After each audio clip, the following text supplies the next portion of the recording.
Hay personas que se les activa a los 11 días, por ejemplo, o 12, y hay personas que se les activa a los 20 días. Entonces, claro, el paciente está muy informado y es que tiene que ser así. Pero tú imagínate, el paciente sabe que más o menos debería activar a la médula a los 14 días. Pero ¿qué pasa cuando lleva 16? Está muy nervioso. Está muy nervioso. Y te va preguntando todos los días, ¿cómo tengo los retis? ¿Cómo tengo los retis? Entonces tú los retis son los reticulocitos. Cuando tú llegas a la unidad, lo primero que haces, si sabes que llevas a este paciente, lo primero que ya haces es mirar a ver la analítica, porque hemos sacado analítica de buena mañana y allá a las 9 pues ya la tienes, el resultado, y lo miras y ves que reticulocitos 0. Y entonces, pues nada, se lo dices. No, de momento nada, de momento estamos ahí todavía, ¿vale? Pues bueno, eso genera ansiedad y hay veces que genera una ansiedad importante.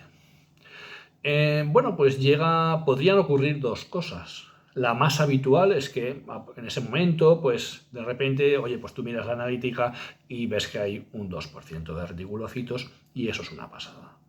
Porque tienes una ilusión de decírselo al paciente y el paciente te mira, te pregunta qué tal, cómo está la analítica, le dice, tienes un 2% de reticulocitos.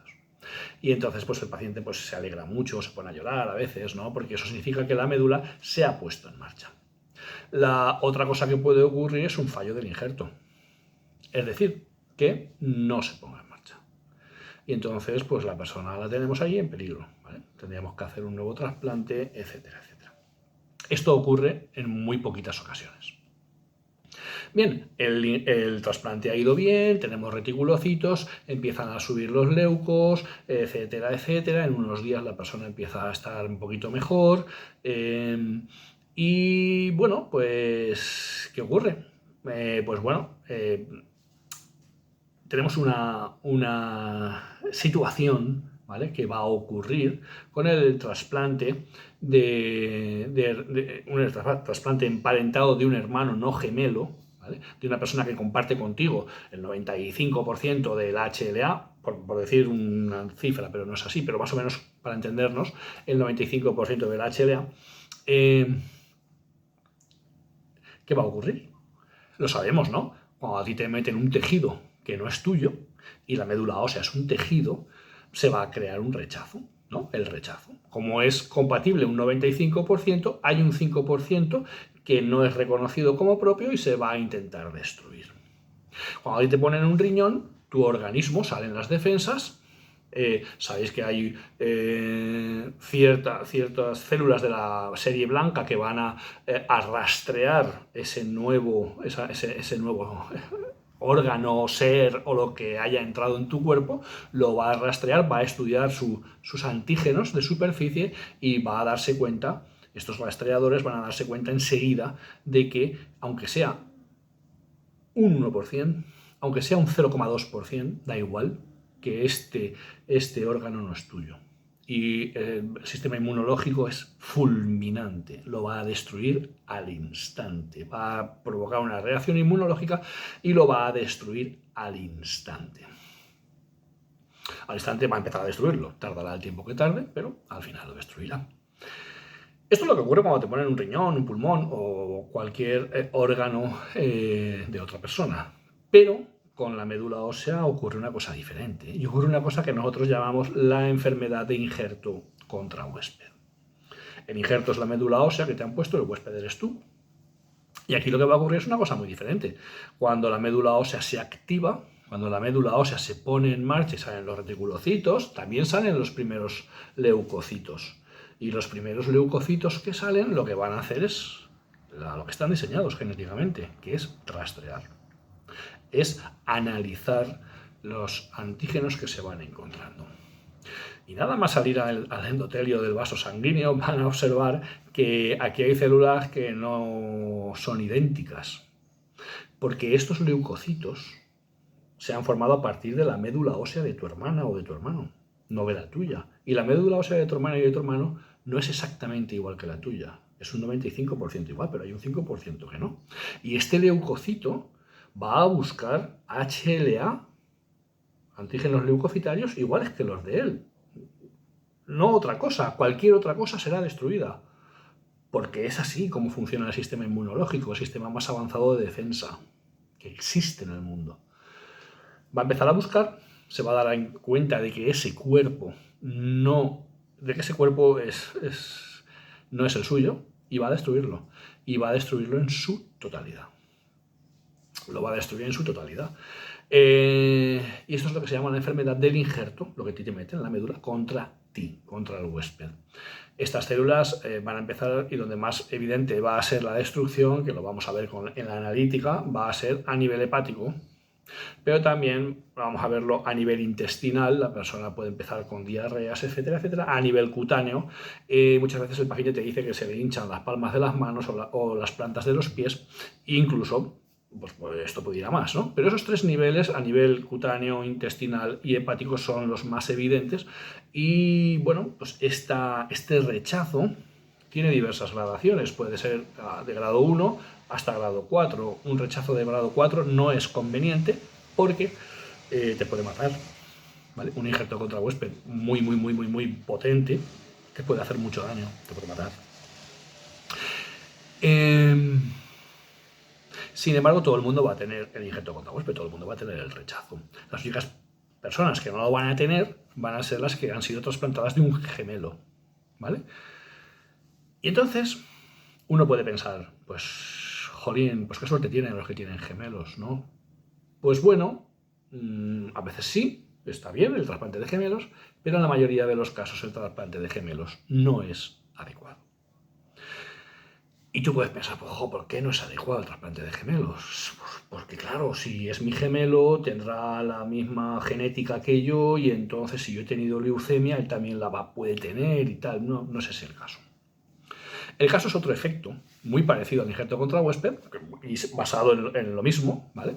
Es el mismo efecto, lo que pasa es que tiene otro nombre, que es lo que se llama el injerto contra leucemia. Y entonces se dice que el trasplante alogénico de otra persona tiene capacidad curativa en muchos casos. ¿Por qué? No solo porque ha sustituido una médula mala por una buena, sino porque todos sabemos que nuestro sistema arteriovenoso tiene miles de kilómetros de longitud distribuidos por todo nuestro organismo, y obviamente puede haber células en cualquier sitio a los que la quimioterapia no ha llegado. Y puede haber una recaída, pese a que te hayan hecho un trasplante. Puede haber una recaída. ¿Qué ocurre con la enfermedad de injerto contra huésped?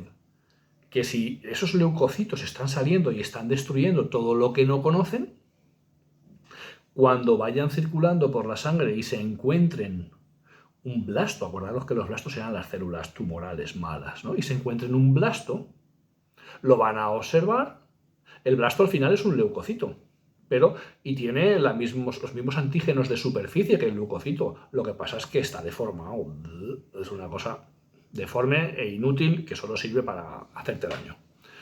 Pero tiene el mismo antígeno leucocitario. Cuando llegue el leucocito, va a darse cuenta de que un 5% de este blasto no lo conoce. No es igual que él. Por tanto, su misión es destruirlo. Por eso se dice que el injerto contra huésped ayuda a curar la leucemia, porque ayuda a limpiar las células residuales que todavía quedan en nuestro organismo. Y esto es lo que se llama el injerto contra leucemia. Y esto es muy chulo y muy interesante. Bien, hasta aquí todo bien. Entonces lo que tenemos que conseguir, y esto lo hacen los hematólogos y lo hacen muy bien, es tener un injerto contra huésped controlado, ¿vale? Que sí que haya, pero que esté controlado, para que en ese balance podamos tener un injerto contra la leucemia, pero no tengamos un injerto contra huésped excesivamente grande que haga daño a la persona. Y yo decía, ahora tenemos otro problema, ¿vale? Tenemos otro problema. Algunas personas, desgraciadamente, el injerto contra huésped es muy potente y nos cuesta mucho controlarlo. En algunas personas, ¿vale? No quiero que nadie tome esto como... Pero es como todo. La quimioterapia es muy importante para tratar un cáncer de mama o para tratar un cáncer de colon, pero a algunas personas les sienta mal y les hace daño, ¿no? Y tenemos la cardiotoxicidad por quimioterapia, tenemos la hepatotoxicidad por quimioterapia, igual que con los antibióticos también. Hay gente que los antibióticos le hacen daño, ¿no? Pues bueno, algunas personas tienen un injerto contra huésped que se descontrola. y entonces pues pasan por etapas en su enfermedad duras, ¿no? Pues a lo mejor con unas diarreas muy importantes, incluso con sangrado, con problemas hepáticos a veces muy grandes, ¿no? Con problemas cutáneos de descamación importantes, etcétera, etcétera, que ponen a veces en peligro la vida de la persona. ¿Y qué ocurre aquí? Aquí tenemos un efecto muy importante a nivel psicológico en la familia. Por eso yo os decía que es muy importante, es muy vital tener a la familia en el punto de mira todo el tiempo, ¿no? Porque, claro, cuando el equipo propone que hay que hacer un trasplante, los hematólogos lo proponen, ¿no? Y entonces tú tienes 4 hermanos, los 4 son compatibles, siempre se elige a quién elegimos, ¿vale? Normalmente, si hay igualdad de compatibilidad, se elige a la persona psicológicamente más estable, ¿vale? Porque en caso de que la cosa vaya mal, fijaos el efecto es que tu médula es la que le está haciendo daño a tu hermano. Da igual que seas chico o chica, ¿eh? Da igual que seas fuerte o débil, da igual. Lo importante es la calidad de tu médula y el HLA de tu médula. Pero claro, si tu hermana o tu hermano sufre o incluso se muere, la sensación que te queda a ti es que ha sido tu médula quien la ha matado, ¿no? Y esto es muy duro para la familia. Me acuerdo muchísimo de Ana María, y Ana María, que le mando un beso desde aquí, aunque ya no está con nosotros, pero Ana María me decía, es que, Quique, yo sueño que mi hermana me hace llaves de judo. Me decía llaves de karate. Mi hermana me hace llaves de karate, mi hermana me hace daño. Soñaba eso, porque ella tenía un injerto contra huésped muy, muy importante y que al final no superó. Entonces, pues bueno, muy importante que tengamos en cuenta este efecto, ¿no? Este efecto a veces que... Porque claro, en las películas nos han vendido que el trasplante de médula ósea es la solución final y la verdad es que es maravilloso, es que es muy, muy chulo, pero seamos realistas también y sepamos que hay algunos casos en los que las cosas no van bien, ¿no? Y cuando las cosas no van bien, hay muchas personas, ¿no?, que se ven involucradas en esto. He hablado con algunos familiares de pacientes, los cuales pues han sentido lo mismo, ¿no? Concretamente tuve un colega enfermero que primera, fijaos, cuando tú eres enfermera, enfermero o médico o lo que sea, al final la familia que va a decirte, decide tú, ¿no? O sea, tú que sabes más, decide, y tú no sabes de esto, tú no tienes ni idea, ¿no?, lo que le está pasando a tu hermana, ¿no? Y él me decía aquí que me tocó a mí decidir si hacíamos trasplante o no. Yo decidí que sí. Y de los 3 hermanos yo era el que iba a darle la médula y se la di. Y tenía que ver cómo me sentía yo cuando mi hermana se puso malita y mi propia médula le estuvo haciendo daño, ¿no? Dice, me decía, sé que no tenía que haberlo hecho. Claro, en aquel momento yo no pude responder mucho más que lo que le respondí. Y lo que le respondí fue, mira, yo creo que si esto volviera a ocurrir, yo espero, joder, por favor que no, pero si esto volviera a ocurrir, creo que volverías a decidir lo mismo. No te sientas culpable. Bueno, este chico se puso a llorar lógicamente, ¿no? Porque es verdad, porque es que al final estás entre la espada y la pared, ¿no? Estás entre las cuerdas en el ring. Y bueno, simplemente que sepamos que estas cosas pueden ocurrir, que es muy importante hacer el seguimiento también a los familiares cuando las cosas no han ido bien. Cuando han ido bien, pues jolín, es muy chulo porque tú le has dado tu médula, es como si le das un riñón a alguien, ¿no? Y funciona y lo celebras, ¿no? Pero cuando las cosas no van bien, tenemos que tener muy claro que tenemos que estar ahí para escuchar, ¿no? O simplemente para decirle que te entiendo, sé lo que estás pasando, no me puedo poner en tu lugar porque es imposible, pero que por favor desahógate conmigo si lo necesitas o desahógate de alguna manera. Así que lo dejamos aquí y bueno, pues un aspecto más a madurar, ¿no?, en estas cuestiones. Bueno, nos vemos en el próximo vídeo en la muerte, porque la muerte es un asunto de vital importancia, gente. Lo sabéis. Chao.